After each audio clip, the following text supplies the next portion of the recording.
Inilah awal dari sebuah berita besar di akhir zaman.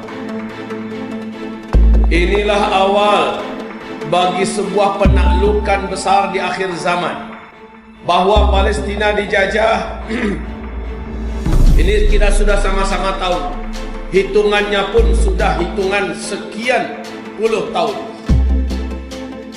Akan tetapi kaum muslimin, bahwa Masjidil Aqsa dirampas dengan terang-terangan, ini jawaban hadis Nabi dari Mu'adz bin Jabal radhiyallahu anhu.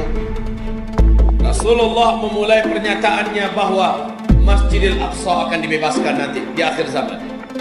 Tanah suci di Masjidil Aqsa bukan milik satu kelompok, akan tetapi dialah milik umat Islam seluruh dunia.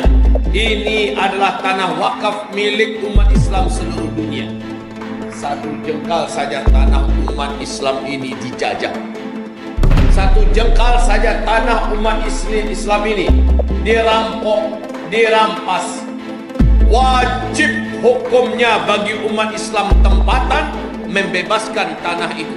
Jika tidak dilakukan, dia berdosa.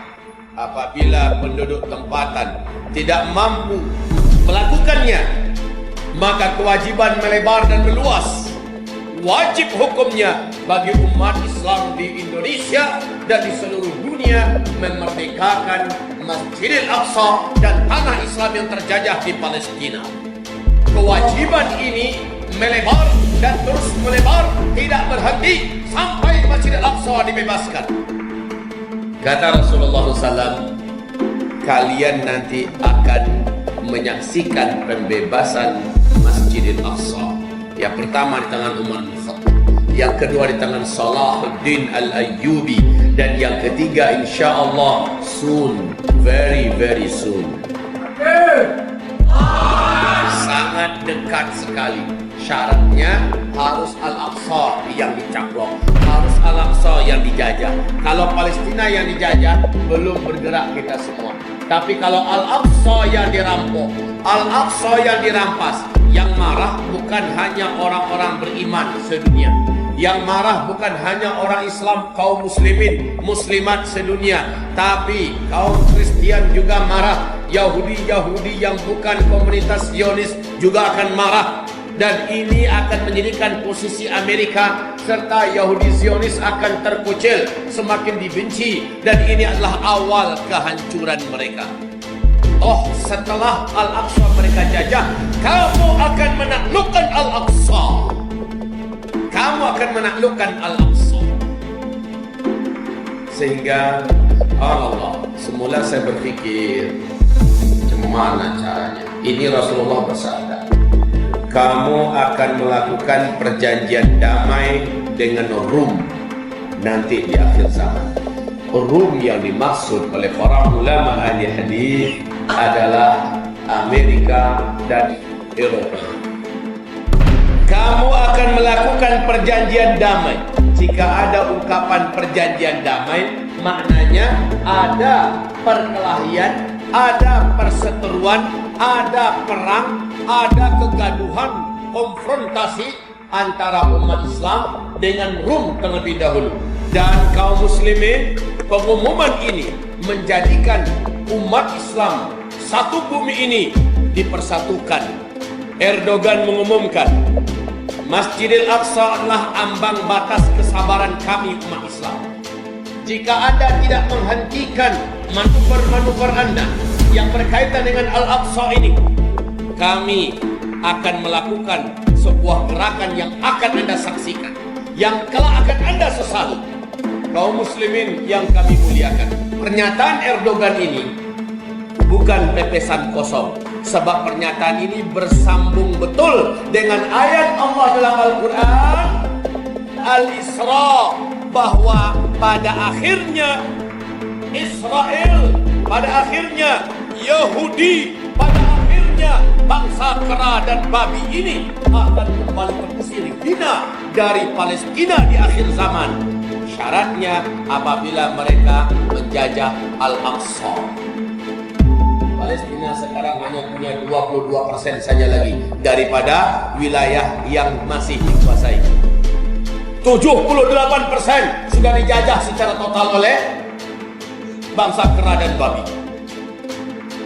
Keistimewaan tentang Palestina sudah dijanjikan oleh Rasulullah SAW, dan Rasul tidaklah berbicara dengan mulut. Rasulullah tidak berbicara menurut pikiran. Rasulullah tidak berbicara menurut insting dan perasaan. Rasulullah wa ma yantiqu 'anil hawa in huwa illa wahyu yuha. Semua yang dilafazkannya tidak ada dari dirinya, tetapi dari wahyu yang ditiupkan, yang diwahyukan kepadanya. Rasulullah sallallahu alaihi wasallam menyebutkan tentang Palestina di akhir zaman akan menjadi bumi jihad terbaik di akhir zaman. Apa sabda Rasulullah SAW tentang ini? Di dalam hadis diriwayatkan oleh Abu Daud, hadis diriwayatkan oleh Imam Ahmad, hadis diriwayatkan oleh Al-Hakim dari Abu Hurairah radhiyallahu anhu, Rasulullah SAW bersabda, "La tazalu ta'ifatun min ummati 'alal haqqi zahirina li'aduwwihil qahirin." Akan selalu ada satu kelompok dari umatku yang tampil berperang melawan musuh-musuhnya terang-terangan. Mereka tidak akan bisa dikalahkan dan mereka tidak akan pernah menyerah. Wala yadurruhum ala man khalafahum. Tidak sedikit pun upaya-upaya musuh ngapain juga ke mereka, memudaratkan mereka, kecuali hanya segelintir kecil rasa musibah yang tidak berarti bagi mereka. Insyaallah.